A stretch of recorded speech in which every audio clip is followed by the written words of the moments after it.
once again.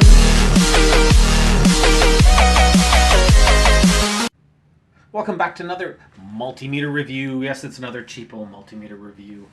Today we are looking at a name you're probably all familiar with. In fact, you probably all have, well, I shouldn't say all of you, but a lot of you have a meter from them, but you don't even know it. The name is allsun, and they are an OEM for many multimeters, old and new. So a lot of times meters are rebadged, rebranded, renamed, but the insides are intact. And in this case, allsun is an OEM. They do a lot of their own in-house R&D and development, and they're responsible for a lot of the multimeter PCB and development that goes on. So today we're looking at a branded allsun meter. It is the EM8910, and this is a non-autoranging meter. So what do you get with the EM8910? Well, allsun ships it in a box. As well, you get the small instruction manual, the meter itself, and a set of leads. And, you know, unfortunately, these are real crappy leads. Plastic, like, I mean, the cheapest of the cheapest plastic, I gotta tell you.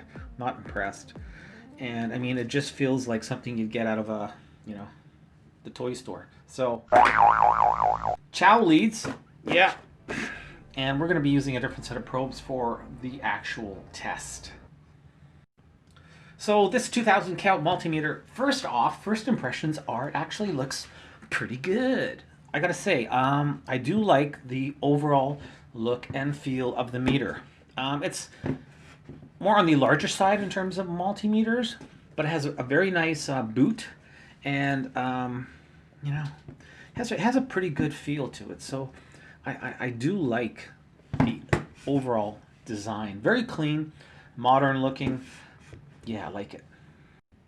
The tilting stand or standing bail, as you can see, instead of being in the middle of the meter, it's actually more at the top, which I like because that means when you put it down, you've got a better viewing angle. So rather than being more upright, it's more in a relaxed position. I find, at least for myself, that this works better, especially if it's on the bench. It just seems to give a better overall perspective of the LCD display. Now, speaking of the LCD display, as you can see, it's not too shabby. It's only 2000 count, but that being said, the digits are fairly good sized and quite crisp, quite vibrant. The display actually seems to come alive, so I like that. Even on cheap meters, there's no reason why you can't have a half decent display, and in this case, allsun pulls it off. Now, there is no backlight on the EM8910, so a good thing that you can see it, because when it's lights out, yeah, you're gonna have to have a flashlight or something to see what you're doing. Now let's take a look at the rotary selector switch itself. Going to the right, we start off with volts AC, up to a maximum of 750 volts. Next in line, we have resistance, up to a whopping 200 mega ohm. Moving down the line, we have continuity and diode. We'll see just how good this diode output voltage is shortly. Next up is HFE, and as you can tell, you have the transistor tester on board directly below it.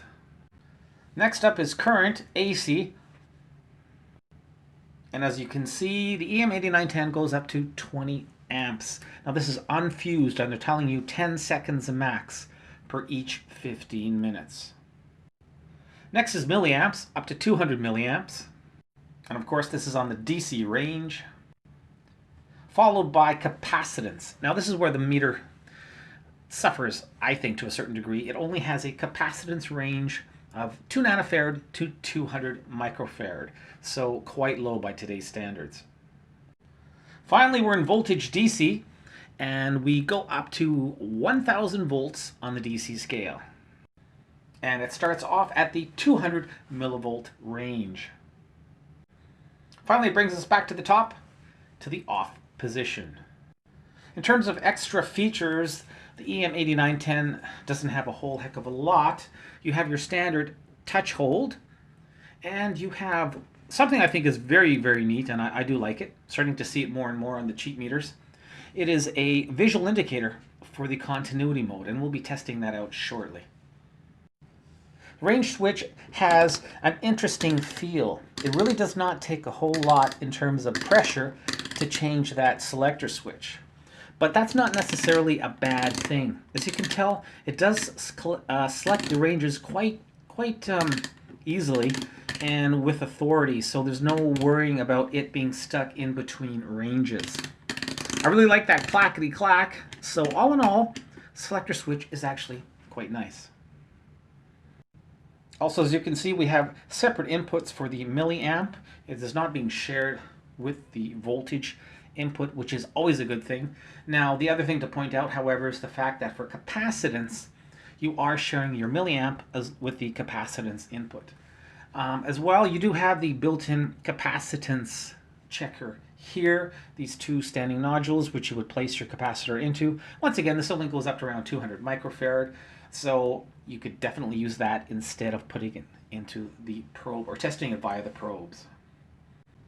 As well, the meter boasts an auto power off feature, which we will test. So all in all, fairly simplistic in terms of actual feature set, but the overall implementation, at least at a first glance, seems quite well done. Next up, let's do some testing. First up, we're going to test DC accuracy, and I'm going to be utilizing this really nifty little voltage tester from Syscomp Electronic Design. It's a Canadian company located in Ontario, and yeah, they offer some pretty neat stuff. So first up is 250 millivolts, and as you can see, the allsun EM8910, not too bad, showing 248 millivolts. Next up is 2.5 volts, and as you can see, a little bit of flutter, but coming up short, showing up as 2.47. So in terms of DC accuracy, it's out by a few counts.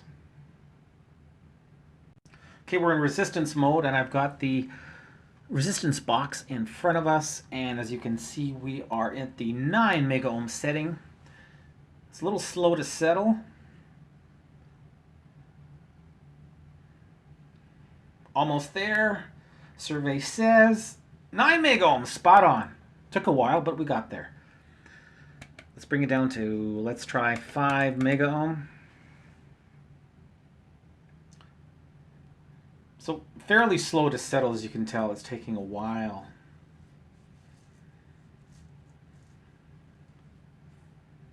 Are we going to get there again? Yes, we are. 5 mega ohm, spot on. Let's bring it down to 1 mega ohm exactly.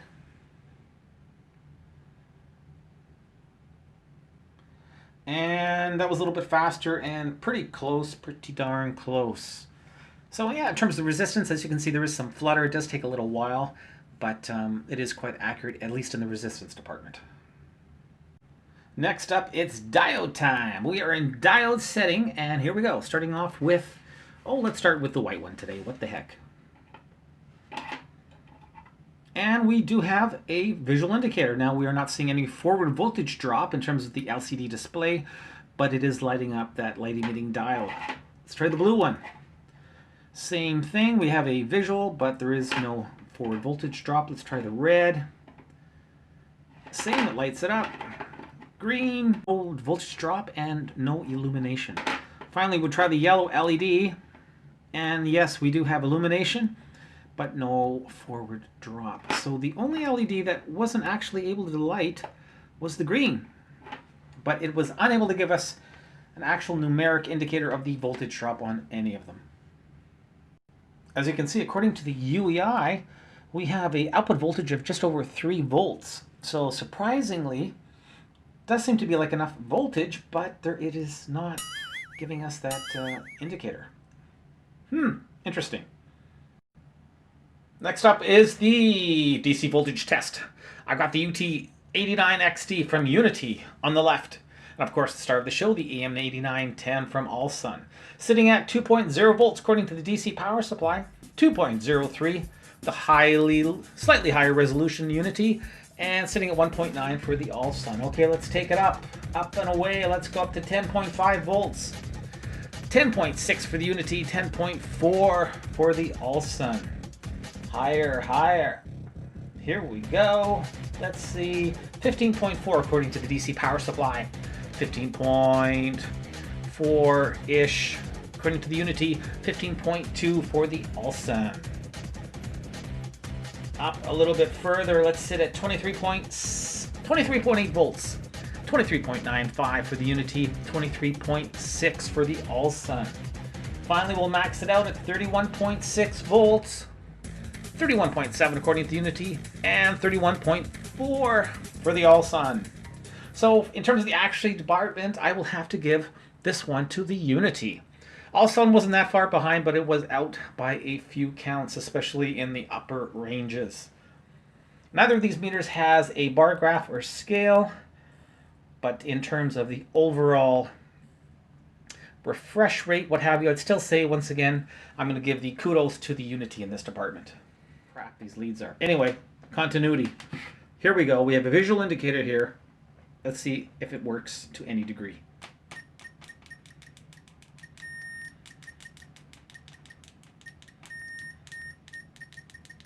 Holy crap, these things actually work!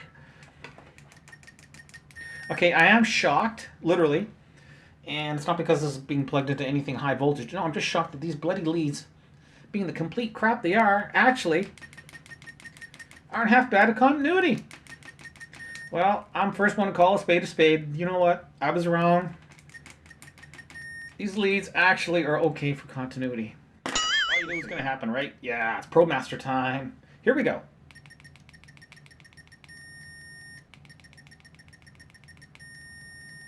So it's audible, it's visual. To me, it is a little on the low side in terms of the actual loudness. But definitely with the ProMaster, it's a huge improvement. But it is a little on the low side. Of course, we have that visual indicator, rock solid, love it. I wish all meters, cheap, medium, ultra expensive. I wish they all had a visual indicator when it comes to continuity. Good stuff. Alrighty, next up was supposed to be my milliamp test, but I blew the fuse. My fault. Anyway, we'll change that. Okay, so I've inserted a 100 nanofarad capacitor, and I've utilized the capacitance slots located directly on the meter. And as you can tell, it's pretty close, showing as 106.1. So these slots are, pretty easy breezy in terms of usability. You're also factoring or negating out any other testing discrepancy because you're directly putting the capacitor onto the PCB. Now we're not going to do too much capacitance testing because this one does have a very, very low capacitance range of only 200 microfarad. One more capacitor. This is a 4.3 nanofarad. We are in the 2 nanofarad range right now. As you can see, it is showing us as an over range. So we'll just bring it up one notch. And it's settling, so fairly close. 4.3, and we're showing us 4.1. Finally, we're going to look at a standard voltage drop for a regular diode. Let's see at least if the allsun can show us that. Indeed it can, there it goes. So no problems with the standard diode. Something worth mentioning is the fact that this meter ships with an auto power off function. Unfortunately, at least in my case, it does not work. The meter's been on for about 2 hours, and lo and behold, it's still on. Come on, allsun. If you're going to tell us it's got an auto power off feature, it better bloody well.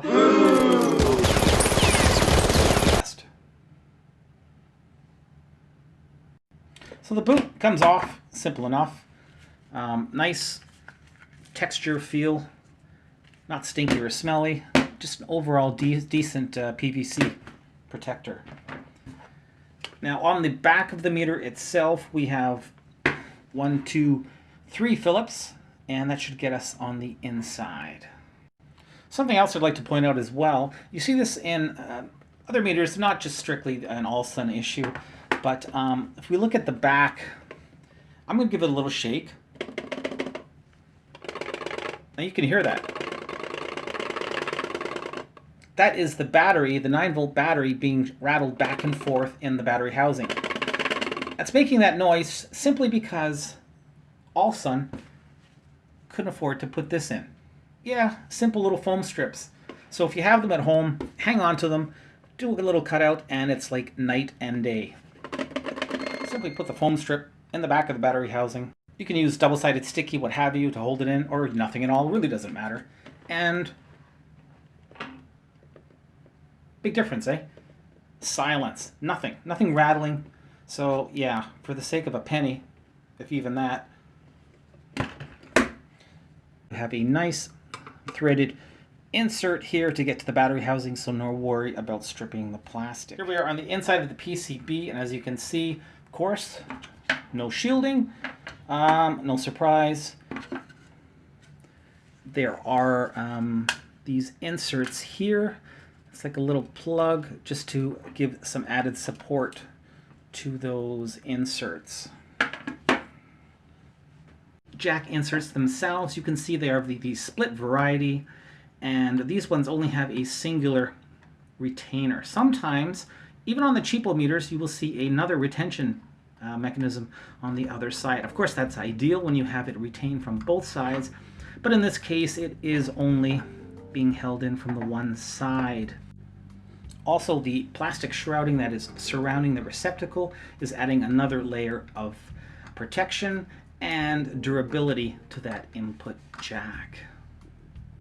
Okay, enough about the jacks. Let's look at the input protection. Now, I said I did blow the milliamp fuse, so let's just test that first and foremost. Okay, so I have another multimeter in continuity mode, and I'm just going to check that fuse. And sure enough, she's blown, matey. Dang it. So I will replace that. Looking at the input voltage side of things, on the voltage side, starting off, we are protected by not one but two tiny PTCs. So no MOVs or anything else in that manner. On the milliamp side of things, the only protection is the milliamp fuse. On the current side, we have the current shunt, as well as not one but two diode clamps going on. We also have a small resistor array as well. But take note, there is no fuse in the current mode. So I would definitely not recommend testing any sort of high current with this meter. If we go up the line, we see over here we have a dual op amp. That is an LM358, and up a little bit to the right over here is an LM324. So two dual op amps in this meter. Cannot see the IC on this side, so we'll definitely take it apart further and see if we have a cob underneath. Here we have one piezo. Here we have a couple of electrolytic capacitors, through hole. Majority of it is SMD components, mind you. A little bit sloppy in terms of overall workmanship. May not come across quite so great, but definitely there's a lot of flux residue. Here, for example, yeah, don't like it. Here we have one trim pot out in the open, another one over here. Okay, so let's take a look on the other side. Tracks, as you can see, and yeah, they're nice and clean. You know, space-wise, it looks okay.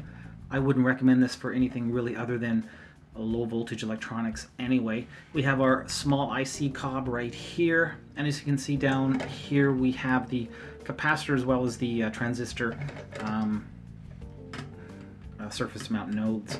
Here we have the allsun branding, and it is a date, fab date of May 8th, 2015, so a few years on the old side. Selector cell switch itself. Lots of grease on here, which is kind of surprising, but I mean, that's not a bad thing. And we have your standard type switches that make contact with the tracks. Here we have the zebra strip, or the elastomer, whatever you want to call it. That's what feeds the display, and this is just a blank piece of white cardboard that helps illuminate the display. No shielding on this side either. The buttons are soft and rubber. Well, the yellow one is. This is just plastic. That's for the continuity here. Yeah, generally speaking, you know, build-wise, quality-wise, it's okay. It's nothing stellar. I'm not getting excited, but I've certainly seen far, far worse. we take a closer look at the input jacks themselves, you can tell, yes, indeed, they are of the split variety. But that's not always a bad thing. In this case, at least, it's not a bad thing at all. The leads are, I would just lift that up to show you, they go directly through the PCB. So it is in there definitely for the long-term impact over time when your leads are being pulled out or put in. So, you know, for a cheap meter, it's not bad at all. And they did a fairly decent job of soldering the pinouts for those input jacks. Now, just because leads are of the split variety, I really want to make it clear that that does not necessarily mean the meter is crap. In fact, it can mean quite the opposite. The fact that you have split input jacks can only add to the usability and durability of these inexpensive meters over the long term, because they do definitely help give flex and ease a lot of the stress that would come with the normal daily wear and tear of inserting and retracting your test leads. So if you ever hear somebody say or complain that meters got to be crap because the leads are split, you know what? Take it with a grain of salt. It's not true, and it's just bad advice. So I've gone ahead and I've replaced that fuse with a new one. The old fuse here is a 250 milliamp. This one is a 500 milliamp, and I'll just verify to make sure that that is good to go. So no problem. Now, just because I put in a 500 milliamp fuse doesn't mean that this meter suddenly can handle 500 milliamps, but what it does mean is that if there's a small spike or surge, it's not going to kill the fuse right away. Do not exceed the rating on your meter no matter what fuse you put in. You definitely want to try to put in a fuse that is close, if not identical, to the rating you have on your meter. Okay, I'm going to put this guy back together and come back with my final thoughts. Actually, you know what? No, I think we'll do a quick milliamp test just to make sure it's working, and then we'll take it from there.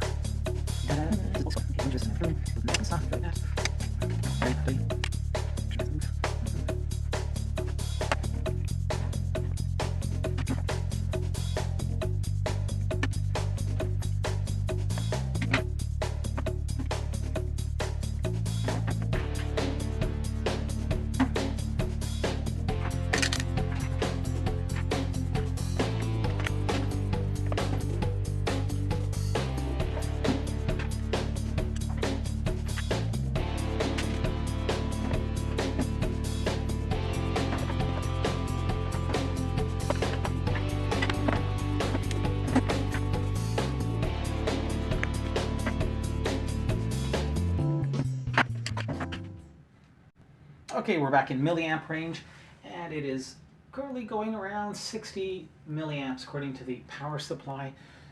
And here we go, spot on. Closing thoughts on the allsun EM8910. I am sort of in between. It's got some good things, it's got some bad things. I'm just not crazy about it overall. It looks good looking meter. I do like the way it feels, like the way it handles. I do like the rotary knob or selector switch. It's nice. It has that visual continuity, but the continuity itself is a little on the low side. Probes it ships with are complete garbage. Throw them away and you'll be doing yourself and whatever you're testing a big favor. It's got a lousy capacitance range. We're talking 200 microfarad. What is that? It's like 2019, people. Get with it. At least give us 5-6 millifarad capacitance range. No backlight. That being said, the display itself is crisp, but a backlight is always nice to see. It has a really small milliamp range, like I mentioned before. It does have the built-in transistor tester. I don't know how useful that is for most people, but I mean, it's there. It's an inexpensive meter, and you know what? I can't say that it's the worst thing I've come across. I was expecting a little bit more though, but at the end of the day, I'm going to give the allsun EM8910 2.5 out of 5 stars. Thanks for watching this review, everybody. Plenty more coming up. Got some really neat stuff coming up from a company here in Canada that ships worldwide, so should be really interesting. And as always, keep on testing.